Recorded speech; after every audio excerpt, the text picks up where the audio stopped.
Hello and good afternoon. My name is Allissa Dillman. I have a PhD in computational neuroscience. I am the training strategist for the STRIDES program at CIT Cloud Services, and I am the outreach coordinator for the Office of Data Science Strategy at NIH. So I always start these presentations with a little bit of a definition of what a codeathon is.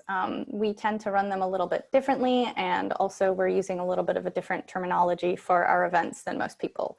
So what is a codeathon? A codeathon is an event for scientists and coders and everyone in between. And when I talk about scientists, that can be everything from biologists to biochemists to data scientists and citizen scientists, and coders can be, coder enthusiasts, coder hobbyists, all the way to, software engineers and coders professionally.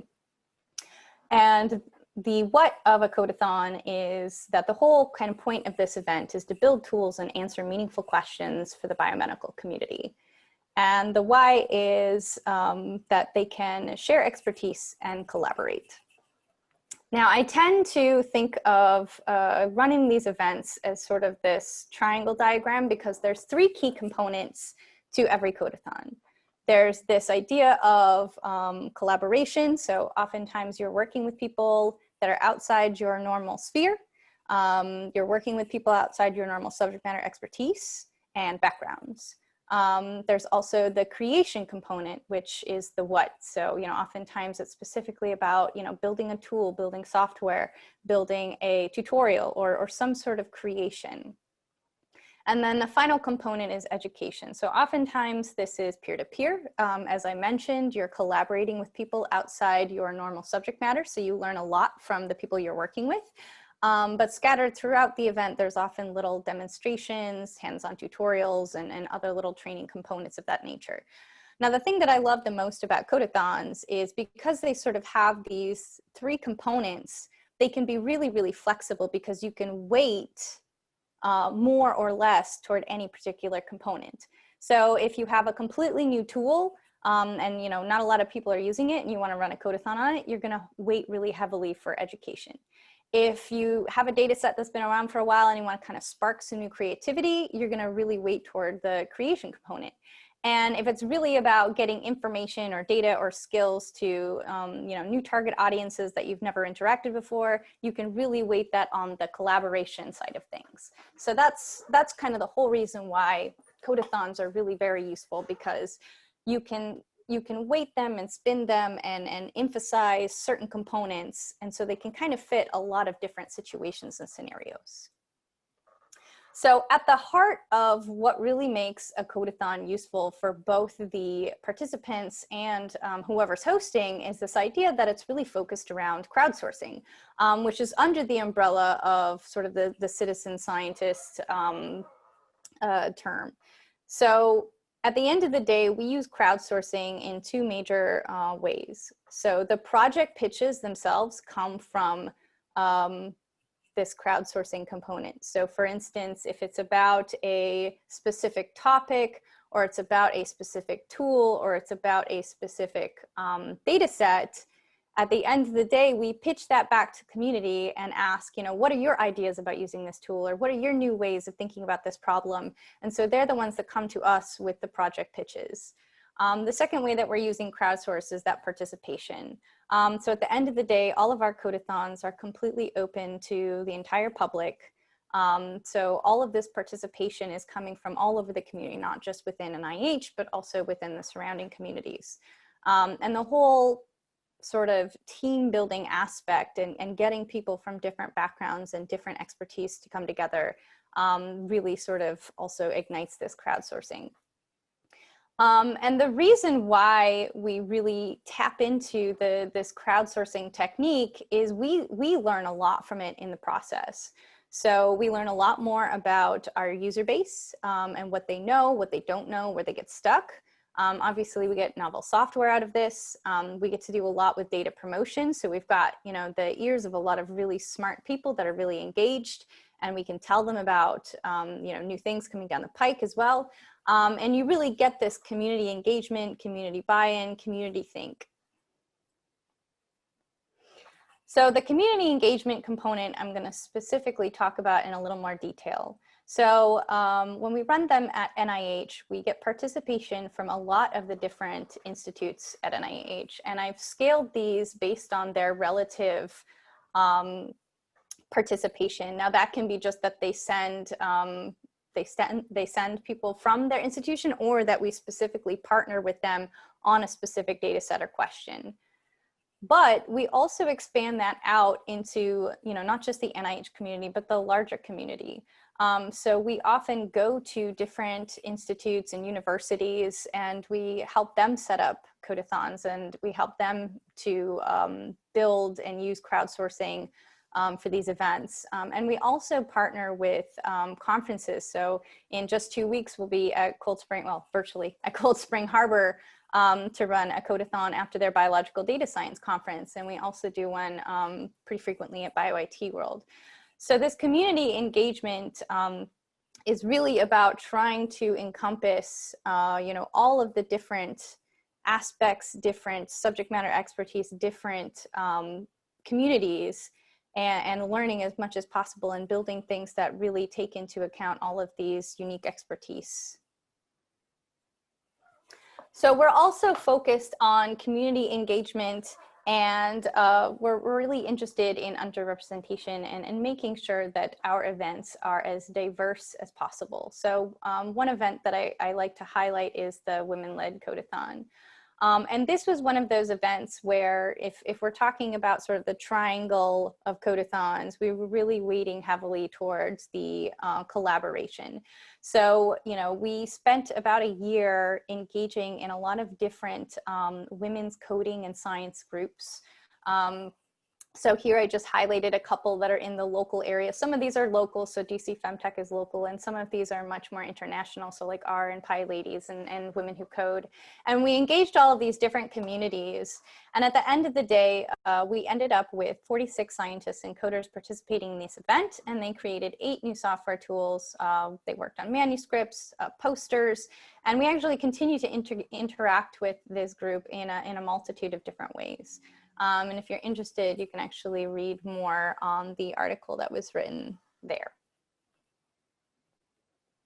So there are a lot of different sort of large and broad topics that we've had for previous codeathons. So a really popular one, especially considering the skill sets that NIH has and the data sets we have a huge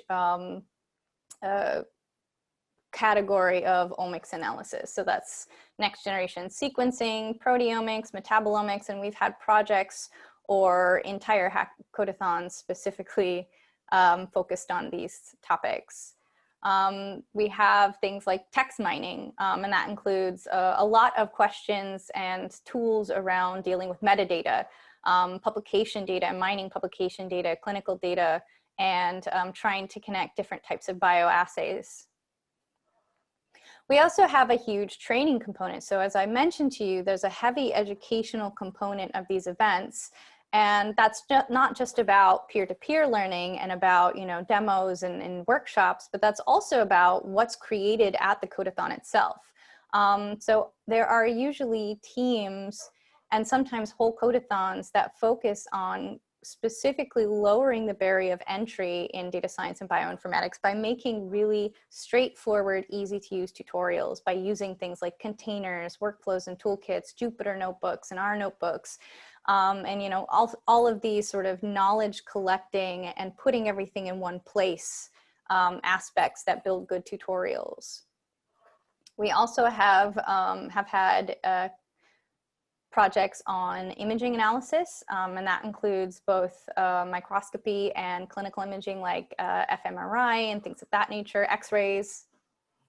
And then finally, we have some projects and some whole codeathons that are more broadly sort of data science. So, people that are creating tools that automate data reformatting. So for instance, in bioinformatics, oftentimes different tools require different information in different formats.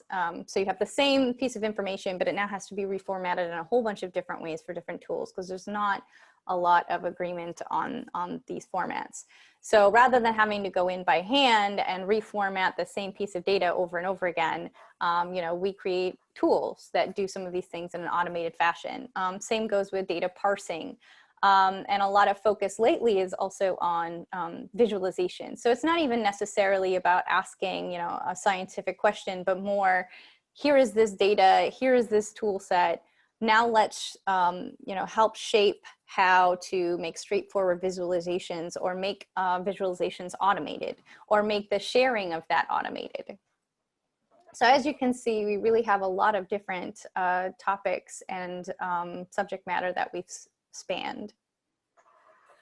At the end of the day, a lot of what Codeathons are about is this continuous engagement. So, you know, we build this whole community, and this idea of building these communities, these overarching communities, is about, you know, recognition and trust. That, you know, we're trying to make data sets and tools available to them, and then we're listening to that feedback, and there's iteration. We're doing constant evaluation of scientific and computational needs. So the nice thing about crowdsourcing project pitches is we really get to see, you know, what's at the forefront of research, and, you know, what's the new things that people are thinking of, what's the new technologies and techniques, you know, because they're being pitched by the people that are, you know, really leaders in their field and are you know, interested. And we also learn a lot about how computational needs are evolving. You know, the kinds of data sets and how much they're growing, and how they're trying to combine data sets and things like that. We also specifically focus on creating environments where people can actually be productive on a compressed schedule. So when we run these in person, you know, they can be 2 to 3 day events. And that seems very difficult to, you know, create a tool from start to finish with people you've literally never worked before in 2 or 3 days. So we really try and learn and iterate on creating these environments. So I just wanted to show an example of a particular set of Codeathons that we have recently been doing with NCBI. And so NCBI actually has these different tracks. So they will run a couple of iterative Codeathons for each one of these topics. So I'm showing here the 4 topics or tracks. So they have virus characterization and discovery, and we actually had a publication come out after we did a couple iterations of that track. We have RNA-seq analysis and visualization. Again, we have a publication on that track. Computational genomics with publication, and pangenomics and genome graphics. Sorry, genome graphs. And again, I use this example because I think iteration and tracks can be a really useful way to build things over time, and to use this constant iterative process. So I've run quite a few Codeathons now, and so I think that we've learned sort of some best practices and some things that can be difficult to balance. So one thing that we learned pretty early on is that we want to engage team leads. So those are the people that pitch us projects. We want to engage them pretty far in advance, so that way we can capture their technical needs, their questions, so we can help them scope projects. Oftentimes people have really good project pitches, but they're not necessarily all achievable goals in 2 or 3 days, because people are just not used to thinking about doing science in like a 2 or 3 day chunk. So oftentimes we kind of have to help them scope it into things that are more achievable in that time frame. And we also need to know, you know, do they need compute? What kinds of technical skills do they need from the participants and things like that. We have also learned that creating a sandbox for cloud exploration before the event can be really useful. So as I mentioned, you know, more and more of these require more complex technical needs. And if you spend, you know, a whole day fiddling around with, you know, getting your cloud environment all set up, or getting your, you know, computer all set up, you've only got maybe a day or 2 left to actually build what you want to build. So instead, if we create these sandboxes ahead of time, and they sort of set up the environment, and now everybody's environment is the same ahead of time, they can hit the ground running really fast. And the other thing that we've been really exploring and trying to better iterate on is creating multi-purpose documentation. So we want to be able to create documentation that can be used in other codeathons, but also other training events as well. So we're trying to think of ways to take the output from codeathons and make sure that they're modular and they can be used for, you know, training, and then vice versa. But the big thing that we sort of really had to learn about creating a balance is about, you know, we want there to be enough structure that people aren't spinning their wheels and sort of going, okay, what am I supposed to do here? Or how am I supposed to figure out how to interact with these completely new people? But at the same time, you don't want so much structure that now it's business as usual, that they're basically doing what they would do at work, but now at a codeathon with, like, you know, this really compressed schedule. If you're in a room or even virtually, you know, for only 2 or 3 days trying to solve a problem and it's completely structured, you're going to lose a lot of that creativity. And the other thing about codeathons is we often need to pivot. We'll think that there's a problem we're trying to solve, or we'll think that we have a potential solution. And then when we start interacting with people that are from all these unique backgrounds, they give you new suggestions, or they tell you that, you know, there might be a problem here, or here's how you can build on that. And so we have to be able to pivot very quickly. So, you know, you don't want to have so much structure that you can't do that pivot, because that's kind of part of the beauty of what a codeathon is. And then finally, you know, we really want to start focusing and iterating on some of these future directions. So as I mentioned before, we want to not just do, you know, one and done codeathons. We really want to start taking codeathon projects and kind of push them through multiple codeathons and multiple iterations, you know, build on them, add things to them, and really have these sort of tracks and these pipeline iterations. We want to start focusing a little bit more on specific scientific problems. So at the moment, a lot of our codeathons are still quite, you know, broad and open-ended. So we do want to start seeing how we can aim this tool at novel scientific problems. We also want to aim this tool towards capstone events. So if you have, you know, a boot camp or a week-long workshop where people are learning data science or bioinformatics, we want to partner with them to sort of have this be at the end, or this capstone, so they can really use all of the tools and the foundation in this creative way at a codeathon. We want to partner more with conferences so we can really expand those communities that I've talked to you about. And we want to start having events around other data types. As I mentioned, you know, I did show a lot of different topics, but at the end of the day, we do still tend to be omics heavy. So we do want to start expanding into, you know, other data types and topics. And then finally, we've started to do this, and that's to integrate with educational programs. So we're working towards modular training before an event. So that way you can have, you know, a half day, a day, 2 days of things like cloud training, or, you know, bioinformatics training, or training on the particular tool, if that's what the event is about. And we're also working towards a bring your own data event. So at the end of the day, there's going to be an educational component to when you bring your data and you want to do something new with it. So that's kind of the whole shebang on codeathons. So I want to pivot a little bit towards some of our workforce development projects. So again, just like with codeathons, where we partner with a lot of different ICs and a lot of different community members, we're starting to do the same with our workforce development. So we have workshops where we work with OITE, FAES, and NCI. Those are all in and around NIH. And then we also go out to Montgomery College, and actually some of the other local colleges as well, for workshops.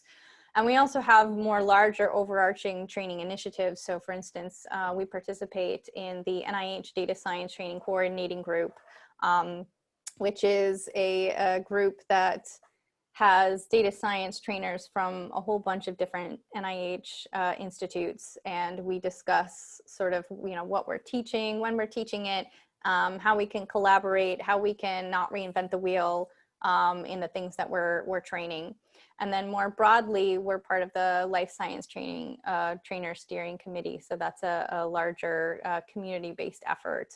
So that way, again, we're sort of still keeping the pulse on not just NIH, but the broader training communities. One particular example I wanted to share about the training program is, so we really wanted to focus on engaging broader communities. So there's this training tactic for engaging a broader community of solvers. And we pitched to do a data science bootcamp specifically for high school science teachers. And this bootcamp was focused on teaching some bioinformatics tools and skills, illustrating NIH-supported data sources, teaching them some coding skills, and and informing them about NIH support programs. So we did actually do this boot camp in July, and as you can see here, we got a fair amount of applicants from all over the country. We ended up with 24 participants, and it was a huge success, and a lot of the participants are asking about, when are we going to run it again? Can they come present? It's been a really rewarding and engaging program. And finally, I just want to leave you with the idea of reciprocal engagement. And I have a couple of examples of this, but at the end of the day, we're not just doing outreach where we tell the community about something. We're really doing this reciprocal engagement where we, share something with the community shares back, and we sort of cycle through this information and building these things together. So for instance, in the, graduate data science summer program, that's something that we shared out to the larger community that they could be a part of, that they could engage in, that they could apply for. When we have our NIH workforce training programs, we try and share those out with the communities. We go out into, the meetups and things like that, and we share, the sorts of events that they can engage in, such as Codeathons.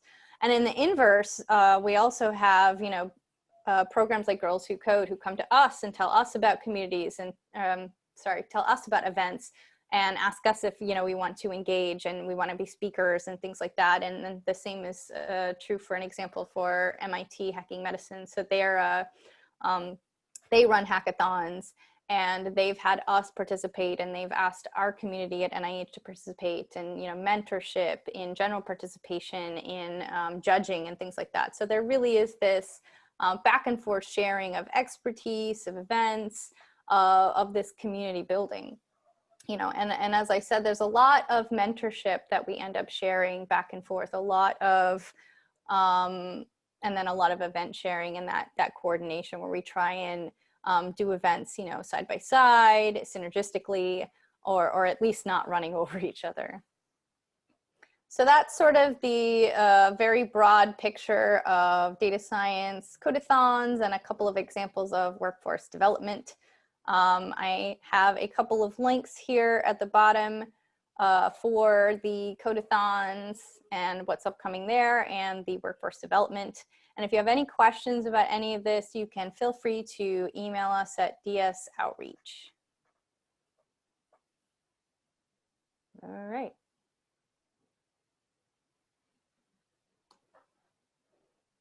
That's it. That's my spiel. Does anybody have any questions?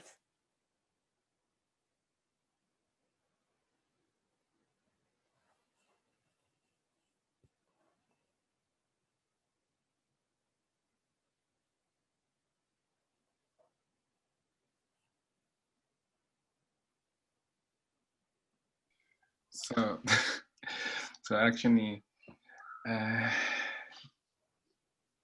4 of us are from ODSN. Yep. So then we can speak freely. So actually, Aaron's recording, so if it's just okay. Maybe you don't need to record this part. What's your question? Shoot.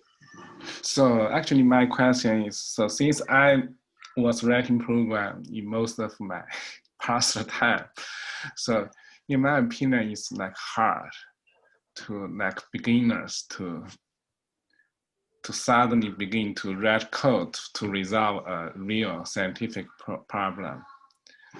So, but in Codeathon, you're trying to develop something in 2 or 3 days. So how do you resolve this problem? Because when I was mentoring some students, I always had a hard time to teach them, because you have to teach them to let them know the basic skills before you could let them to really work on something. So there's two sort of ways to mitigate this. Well, three actually.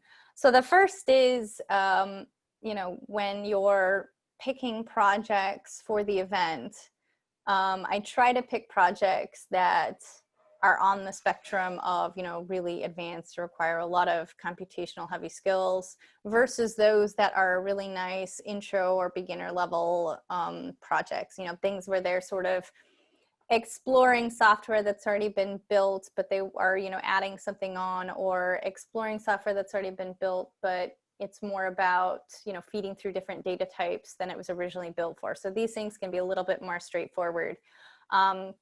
Another thing that I do when a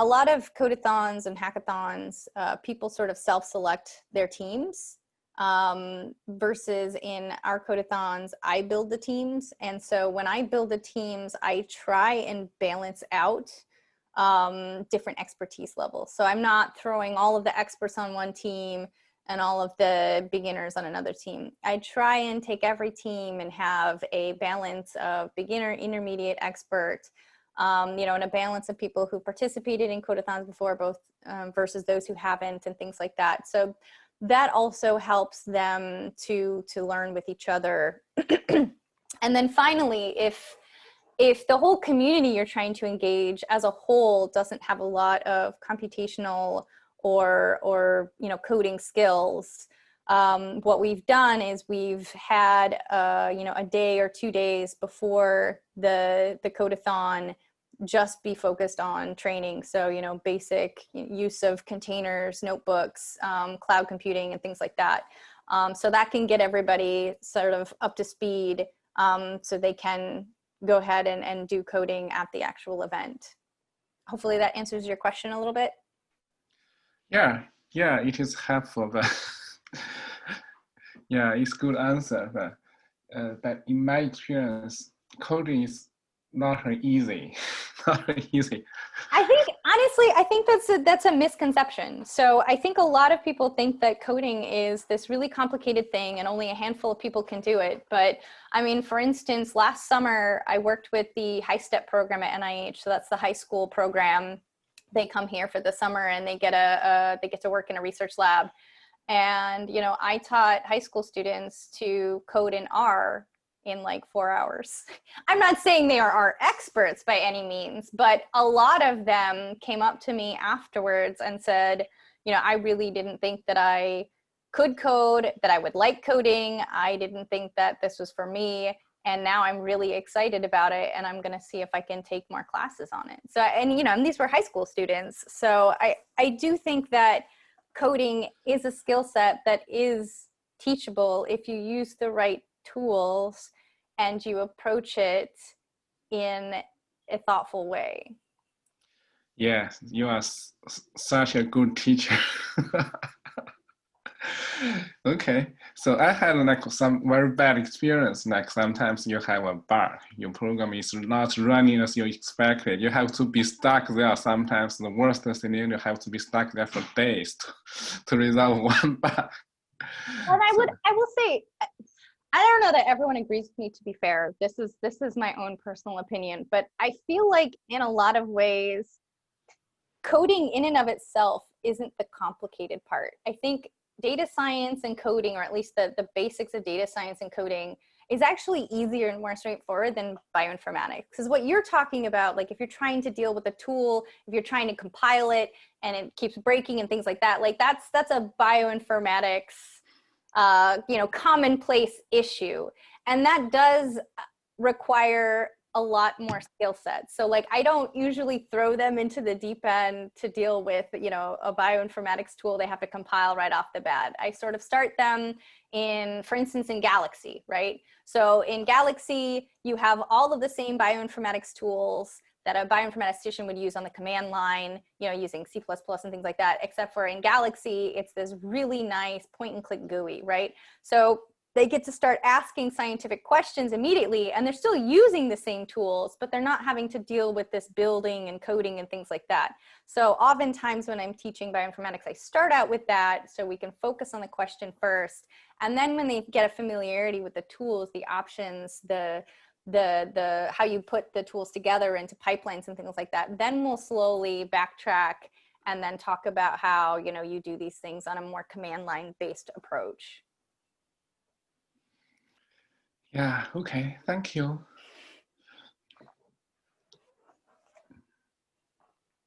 But I don't know, that's just me. Yeah, I agree with you. Yeah, some tools like Galaxy, like graphic, some tools has a good graphic interface.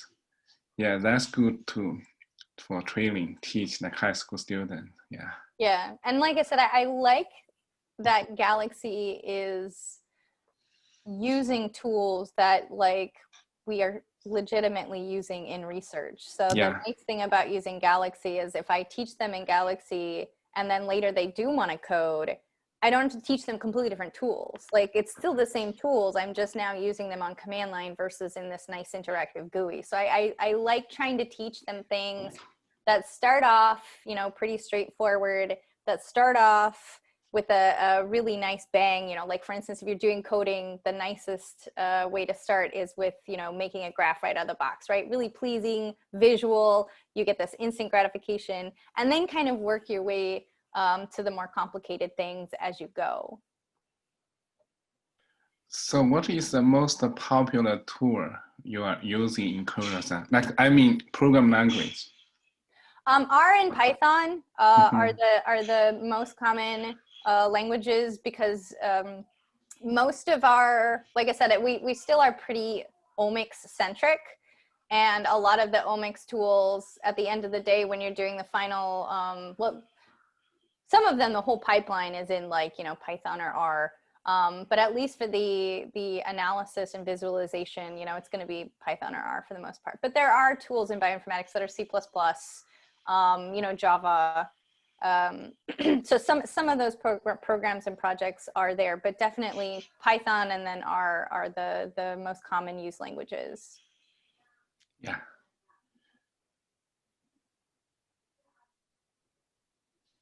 Okay, I don't have more questions.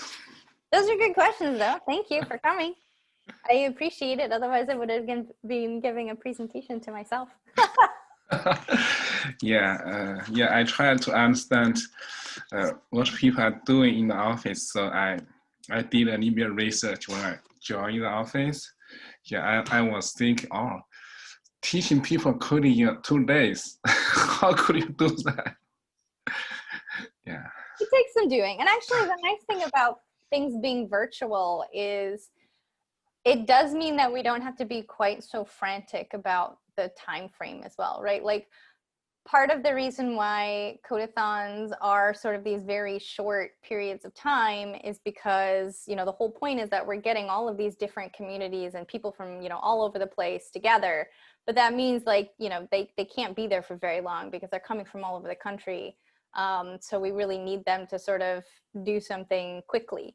But now that it's virtual, we can still get, you know, people interacting from all over the country and all over the world, really.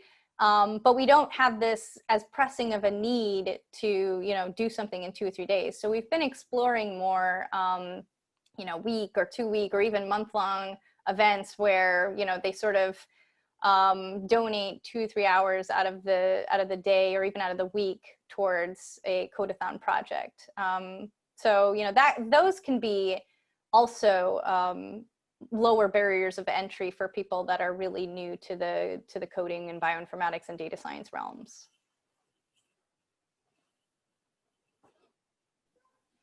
Okay, thank you. I have to go to have my lunch and for another meeting at 1 o'clock. All right, thank you for joining. Okay, yeah, thank you for answering my questions. Thank you, bye-bye. Bye. So going forward, are you going to keep integrating the virtual format for Codeathons as well as like back to in-person? Yes. Yeah. I Like I said, I think that there are certain components of virtualization that really can be a boon, especially with these sorts of broad community engagement events. I do still think that community building is easiest when done in person. So I do still think that when we can, doing in-person events and having, you know, travel stipends available, so that way we get diverse people applying. I do still think that that's important. However, I think that we do really open up our community engagement even more if we continue to have these virtual events. And like I said, I definitely see aspects of these longer virtual events as being lower barriers of entry for people as well. You know, some people can't sit there for 2 or 3 days, you know, whether it's on a weekday or a weekend, but they may be able to spare a couple hours of their, you know, time here and there, and now they can participate.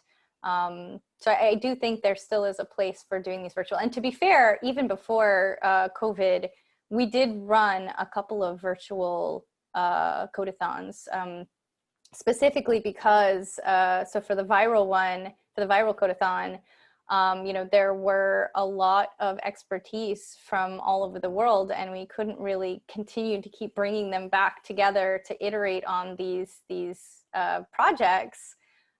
So we did have some that were virtual.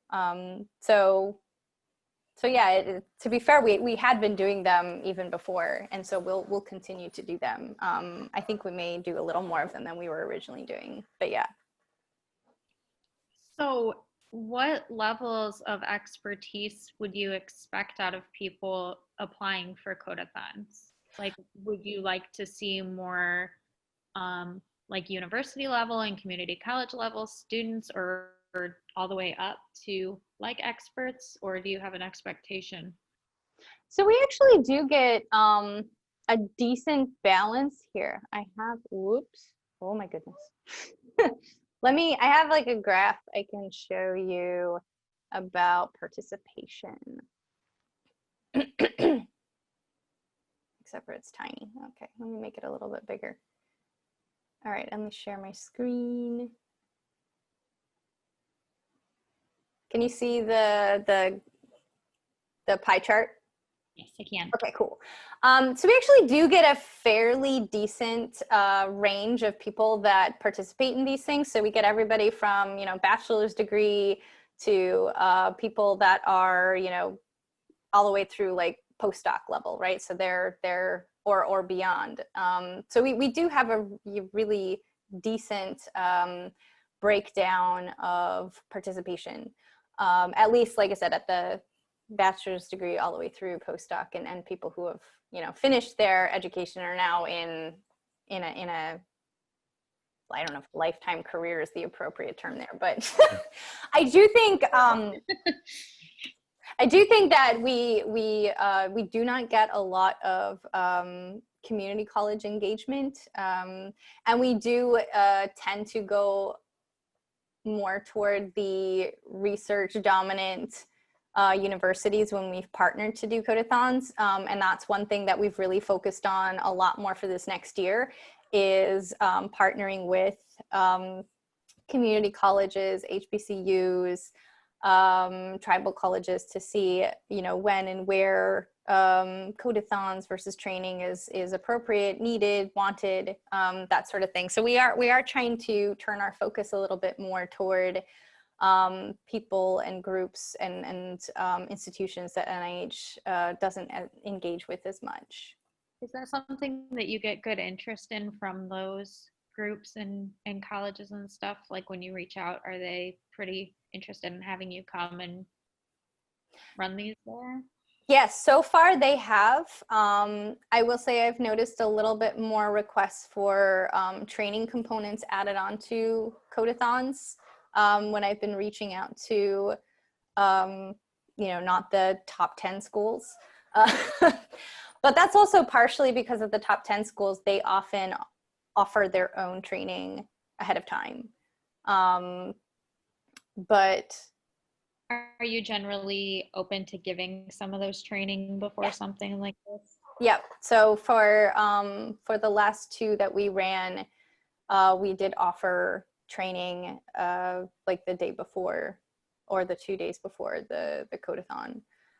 For the one that we're running in 2 weeks, we're not, but that's because it's literally like right after our conference. So in some ways we already know the sort of skill levels and expertise that they have going into it, because these are all people that are going to a data science conference.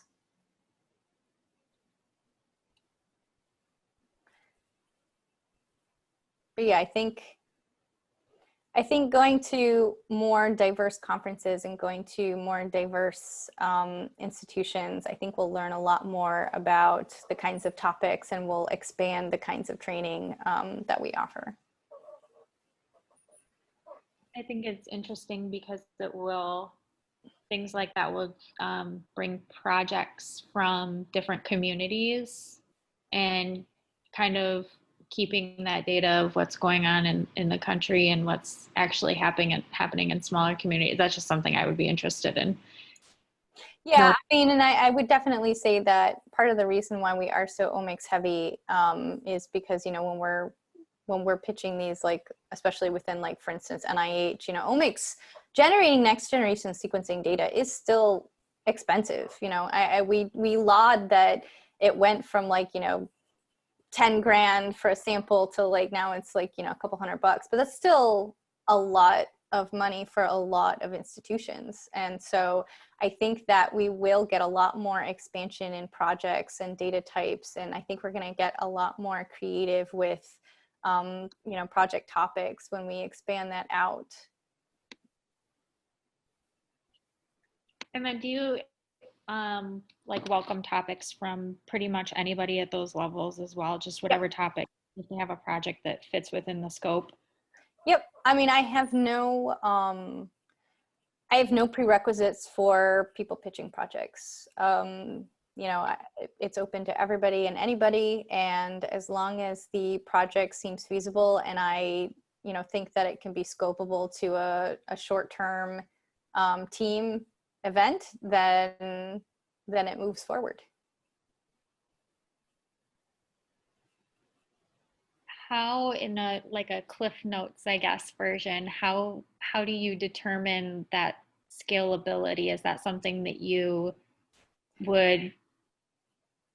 just kind of you just know after doing them for so long, or is there? Yeah. I think it's just, so, I mean, I've run like, oh gosh, like 30 of them, you know, either run or participated or, you know, been a team lead myself in over 30 of them. So I think it's one of those things that you just kind of start to get a feel for, like, okay, this is how we can scope this. This is how we can narrow it. You know, you start to get a feel for, you know, what's going to be an achievable goal versus a stretch goal. Because I definitely, like, when I first started doing this, I made mistakes and thought that things were achievable, and then we were all super frustrated after the third day, and we felt like we got nowhere, but that's because we definitely aimed way too high. Okay. I'm trying to think if I have any other, I mean, I have a lot of questions, but ones that won't take more than 10 minutes to answer. So are you eventually hoping to be able to train people like in universities to kind of expand, I guess, the reach of this idea? So yeah, often when we run a codeathon at a university, they continue to perpetuate it. So for instance, one of the ones that I showed was called HackSeek, and that's in Vancouver. And NCBI went and helped them to run a codeathon, and now it's a thing that they do. The students do it like every year, you know, without any input or help from us. Like, it was sort of kicked off by us, and now they just go and do it in perpetuity. And that's happened a decent number of times where we sort of help a university set up a codeathon. They kind of learn the process, they learn how we did it, and then they continue it on.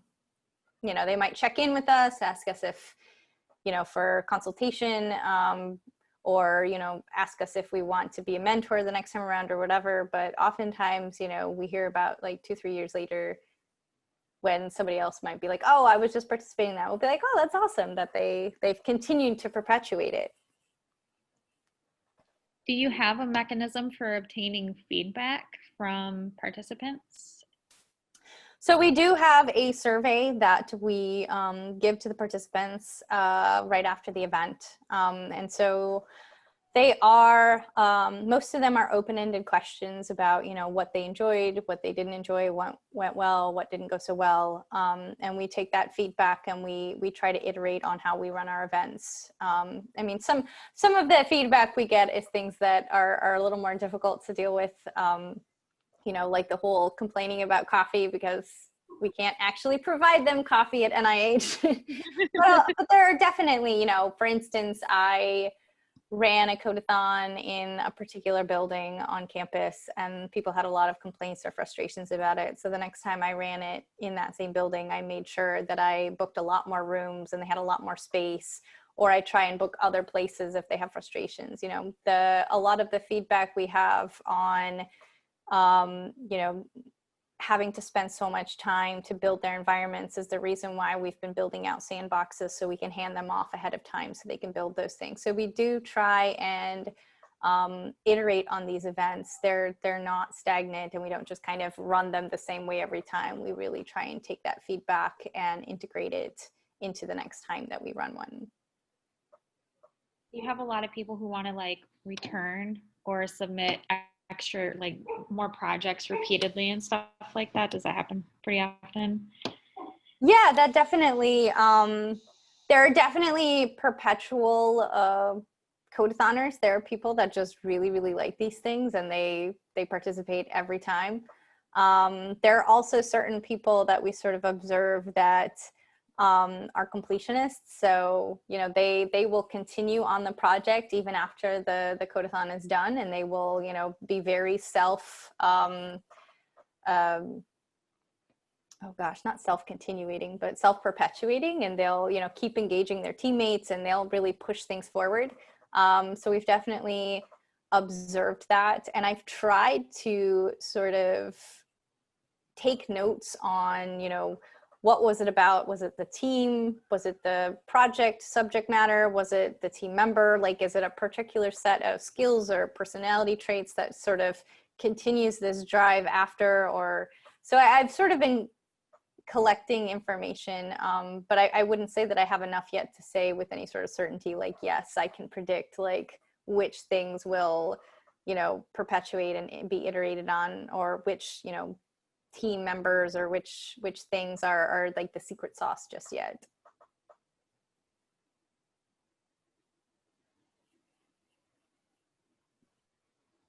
Oh, that's my dog. Sorry. As soon as I am muted. So as a teaching tool, is it more about, like, probably depends on the subject matter, but is it more about teaching the coding itself, or is it more about kind of collaborating and trying to expand like the data science and computer science realm, I guess, so to speak? So because some of the are like not things I would have put into a Codeathon pitch, so it can be.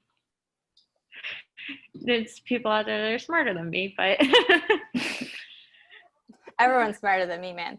But I mean, I would definitely say that a little bit of both are true. So there is active coding learning at Codeathons, but I would definitely say more often than not, it pairs better with doing the sort of traditional education workshops before the event. And Codeathons are where they really shine is if you sort of have people who've like sort of taken something in practice, they've taken the coursework, they've taken the structured learning, And now they want to actually take all of that information and apply it in a new creative way, apply it to a new question, see if they really sort of understood and have that foundational knowledge and can now turn around and use it in creative new ways. Like Codeathons are really great for like cementing in all of the things that you just learned.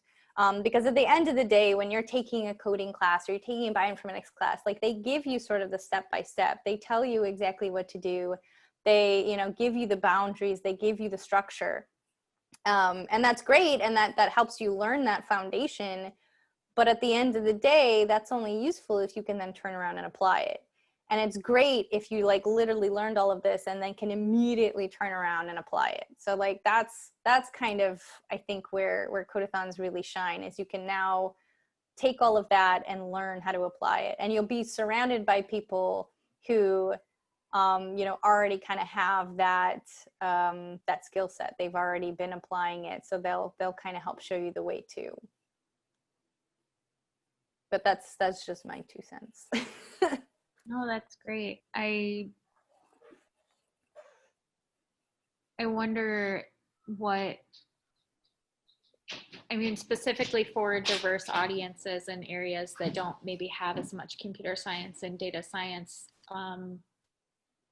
how something like this could be implemented and thoughtfully used. And that's a really good point, is using those, I guess, critically learned skills, but then actually applying them into real world situations. So we've done things that are like, oh gosh, they have tons of different names, like Ideathons and Scopeathons and things like that, where you know, those events aren't actually about coding. They're about having people come together from different backgrounds and sort of sketching out what a solution would be, and then pitch that solution, but they don't necessarily go into like the nitty-gritty of like building it. So oftentimes they sort of like sketch pseudocode or sort of, you know, say like, here's generally how we would build this thing to solve this problem. So that can be another nice entry point for people who are not coding savvy, or for questions that are, you know, just they're not, coding isn't required. So those can be sort of spins on this event. And we had originally for the summer, we'd planned EduHack, which we'll have to name something else.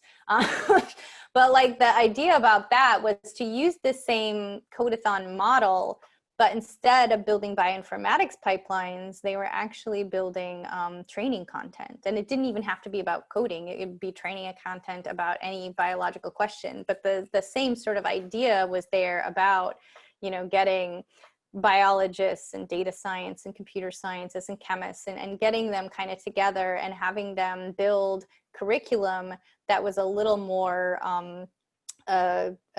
intersectional with different subject matter. So, you know, we've taken these ideas about how to run these events and we have applied them to things that are not coding specific.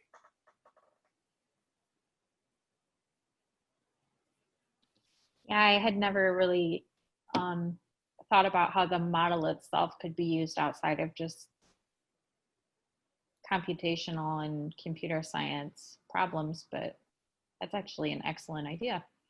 Well, and that's why I like that triangle, right? Because like nowhere in that triangle do I say coding is necessary, right? Like there's a creation, but like that creation doesn't have to be code. That creation could be, like I said, tutorials, that could be an education packet, that could be, you know, scoping of an idea. Like it doesn't have to be an actual pipeline or piece of software. It's creation of some interesting solution, whatever that is, you know? So that's why I really am enthusiastic about these events, is because they really are flexible. With a little bit of creative thinking, you can apply them to all sorts of interesting questions and interesting, you know, topics. Definitely, the framework is really easy to replicate in other areas, I think. Yeah. I think that's a great way to close this as well. Good job, Jackie. Well done. Thank you so much for coming.